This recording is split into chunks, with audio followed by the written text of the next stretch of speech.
दोनों ही एग्जाम्स अपने अपने स्तर पर कठिन एग्जाम्स हैं। तो जब मैंने अपनी प्रिपरेशन की थी तो ये एक बहुत इंपॉर्टेंट बात है जो मैं आपको बताने जा रहा हूं, और इस बात को आप अपनी नोटबुक में जरूर लिख लीजिए कि जब हम क्लास कंप्लीट करते हैं, ध्यान रखिए बेटा क्या बोल रहा हूं, जब हम क्लास कंप्लीट करते हैं, एक चीज जो आपको हमेशा याद रखनी है, एक चीज जो हमेशा याद रखनी है, वो क्या याद रखना है कि डेली नोट्स रिवीजन,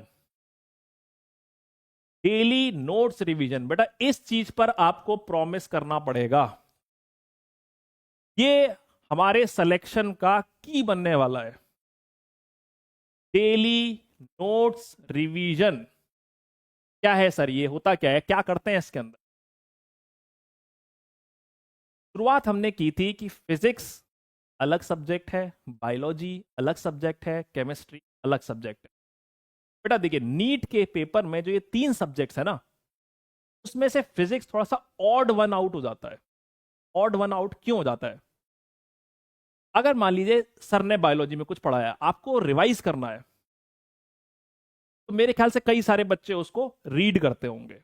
कई सारे बच्चे उसको क्या है, जो भी नोट्स हैं उसको रीड कर लेते होंगे कि भाई रीड कर लिया हमने।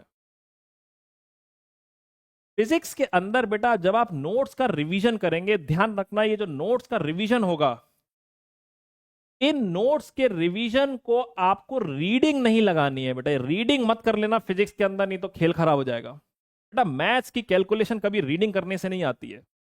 फिजिक्स के सवाल कभी रीडिंग करने से समझ में नहीं आते हैं। आपने कॉपी खोल ली और फिर आप बढ़िया से उसकी रीडिंग कर रहे हैं, ऐसा फिजिक्स में बिल्कुल भी नहीं चलेगा। हालांकि ये किसी सब्जेक्ट में नहीं चलेगा, ये किसी सब्जेक्ट में नहीं चलेगा। आपको नोट्स का रिवीजन रीडिंग करके नहीं, राइटिंग करके करना, ये ध्यान रख लेना। इस बात को लिख लिख के करना है।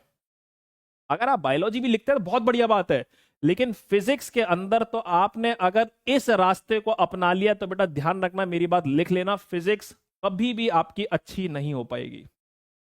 फिजिक्स कभी बढ़िया नहीं हो पाएगी अगर आप केवल और केवल पढ़ रहे हैं। आपके पास बढ़िया आपने नोट्स बना लिए, आपकी कॉपी में लिखा हुआ है, सुंदर हैंडराइटिंग में लिखा हुआ है, बहुत बढ़िया आपने सजा के लिखा हुआ है, काले पीले नीले हर तरीके के पेन लिख लिए, पेन से लिखा हुआ है, और फिर आप जो है बढ़िया अपने कमरे में तकिया लगा के आराम से पढ़ रहे हैं। मान के चलना फिजिक्स जिंदगी में कभी अच्छी नहीं हो सकती, जीवन में कभी फिजिक्स अच्छी नहीं होती अगर आपने फिजिक्स को इस तरीके से पढ़ा। वापस से कह रहा हूं, रीडिंग वाली अप्रोच नहीं होनी चाहिए, राइटिंग वाली अप्रोच चाहिए अपने को। अब सर राइटिंग में करना क्या है, क्या लिखूं मैं वहां जाकर? जब हम नोट्स का रिवीजन करते हैं, हमने आज क्लास के अंदर पढ़ा, आज थोड़ा कम पढ़ा क्योंकि आज हम बहुत सारी चीजें बेसिक बातें डिस्कस कर रहे हैं, पर जब भी हम क्लास कंप्लीट करते हैं तो आपको क्या करना है, जो भी क्लास में पढ़ाया गया है, थ्योरी थोड़ी देर के लिए हटा लीजिए, थ्योरी को भले आप रीड कर लीजिए, थ्योरी में कोई दिक्कत नहीं है, लेकिन जितने भी क्वेश्चंस हो रहे हैं, जितने भी क्वेश्चंस हो रहे हैं, जितने भी डेरिवेशंस होंगे आगे चल के, क्वेश्चंस, डेरिवेशंस, ये जो सारी चीजें हैं, ये बेटा आपको क्या करना है, एक रफ कॉपी निकालनी है, और रफ कॉपी पे अपनी कॉपी को बंद कर दीजिए और रफ कॉपी पे सारे क्वेश्चंस को दोबारा दोबारा करते जाइए। कॉपी खोलिए, क्वेश्चन लिख लिया, कॉपी बंद करिए, सवाल सॉल्व करिए, फिर कॉपी खोलिए, क्वेश्चन लिख लिया, फिर कॉपी बंद कर दिए, सवाल सॉल्व कर लिया। बेटा इस अप्रोच को अगर आपने पूरी प्रिपरेशन में बिल्कुल ईमानदारी से फॉलो किया, ये बात लिख के ले लीजिए, आपका स्कोर, आपकी परफॉर्मेंस, आप उसके अंदर एक बहुत बड़ा इंप्रूवमेंट देखेंगे, बहुत बड़ा इंप्रूवमेंट देखेंगे। और मैं फिर से कह रहा हूं, जो बच्चे फिजिक्स में स्ट्रगल करते हैं, एक बार मेरे कहने से आप इस तरीके से काम करना शुरू कर दीजिए, इस तरीके से काम करना शुरू कर दीजिए, आपके नंबर्स निश्चित तौर पे बढ़ जाएंगे, निश्चित तौर पे बढ़ जाएंगे। अब साथ में क्या होगा, जब आप नोट्स रिवाइज कर रहे होंगे, जैसे कि आप घर पे बैठ के अब नोट्स रिवाइज करने के, सर आपने डेसिमल मल्टीप्लिकेशन का एक तरीका हमको सिखाया, आपने मैं डेसिमल मल्टीप्लिकेशन का एक तरीका सिखाया, आपने मुझे कुछ फ्रैक्शंस दिए, उन फ्रैक्शंस को मैंने याद कर लिया है। अब आप सवाल की प्रैक्टिस कर रहे हैं, आपने पहला सवाल लिखा, आपने पहला सवाल लिखा, ठीक है, आपने इस पहले सवाल को लिख लिया, कॉपी बंद कर दी, इसको सॉल्व कर लिया, इस आंसर तक पहुंच गए। तो जब आप प्रैक्टिस कर रहे होंगे तो बेटा फिर आपको इसी पीपीटी के अंदर मैं क्वेश्चंस के ऊपर होमवर्क मार्क करते जा रहा हूं, तो इन क्वेश्चंस को भी साथ के साथ करते चलना है। इतनी जबरदस्त तरीके से आपका इंप्रूवमेंट होगा, आप मान के चलिए।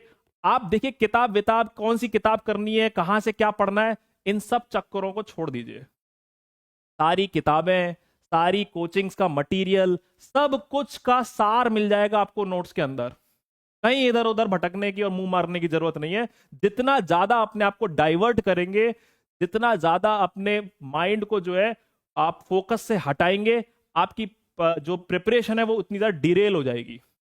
एक आदमी पकड़ लीजिए, उसको कंप्लीटली फॉलो कर लीजिए, और जो वो बताता जा रहा है जिस तरीके से, उस तरीके से साल भर काम कर लीजिए, रिजल्ट निश्चित तौर पे आ जाएगा। दिक्कत यहां पर इसलिए शुरू हो जाती है कि हम 10 चीजें सोचने लग जाते हैं। 10 चीजें जब सोचने लग जाते हैं, जब हमारा फोकस हट जाता है, तब समस्या शुरू हो जाती है। तो मैं बीच बीच में बच्चों पीपीटी के अंदर मैं सवालों के ऊपर होमवर्क लगाता जा रहा हूं। ध्यान से देखिए, जिन जिन सवालों पे होमवर्क लगाता जा रहा हूं आज ही, बेटा ये कल नहीं, ऐसा नहीं कि 2 क्लास निकल गई फिर आप इसको खोल रहे हैं, तब तक तो बेटा कुछ और ही चलने लग जाएगा। डेली का काम डेली, डेली का काम डेली, ये जो लिखा है मैंने, डेली नोट्स रिवीजन, ये बहुत इंपॉर्टेंट बात है। आपके जीवन की 80% प्रॉब्लम सॉल्व हो जाएगी अगर आपने इसको कसकर पकड़ लिया। बहुत उतार चढ़ाव आएंगे ना, बहुत उतार चढ़ाव आएंगे आपकी परफॉर्मेंस में। किसी को लग रहा होगा ये सोच के कि ये तो बहुत नॉर्मल सी चीज है सर, ये जो डेली नोट्स रिवीजन वाला काम है ये मैं बड़े आराम से कर लूंगा। बेटा 10 साल का हमारा अनुभव कहता है कि ये इतना भी आसान नहीं होता है। बहुत सारे उतार चढ़ाव आते हैं ना, बहुत सारी चीजें जो है वो बदलती है। कई बार जो है टेस्ट में हमारे नंबर नहीं आते हैं, टेस्ट में नंबर नहीं आते हैं तो डिप्रेस हो गए तो क्लास अटेंड करना छोड़ दिया, क्लास अटेंड करना छोड़ दिया तो बैकलॉग हो गया। इतना सरल नहीं है ये। अगर जिस बच्चे ने साल भर इस पैरामीटर को कस के पकड़ लिया कि भैया कुछ भी हो जीवन में, कोई भी हालात चल रहे हैं, डेली नोट्स रिवीजन वाला जो काम है मैं इसको नहीं छोड़ूंगा, बेटा रिजल्ट तो पक्का आएगा उसका। क्या ये बात मेरी अगर समझ में आई है? एक थोड़ा सा लंबा हमने इसके अंदर बात की है। अगर मेरी बात आपको समझ में आई है तो जरूर मुझे बताइए कमेंट सेक्शन में कि सर बिल्कुल ठीक बात है। पिछले जो ड्रॉप हमने लिए थे, पिछली जो तैयारी हमने की थी, उसके अंदर बैकलॉग ने जो है कमर तोड़ दी थी। बैकलॉग एक बड़ी प्रॉब्लम बन के सामने आया था।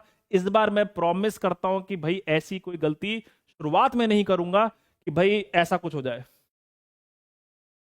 ठीक है, तो बीच बीच में होमवर्क वाले क्वेश्चन आते जाएंगे, उनको सॉल्व करते जाइए। जैसे ये वाला क्वेश्चन है, सेम है भाई, 0.25 का क्या करोगे आप? 0.25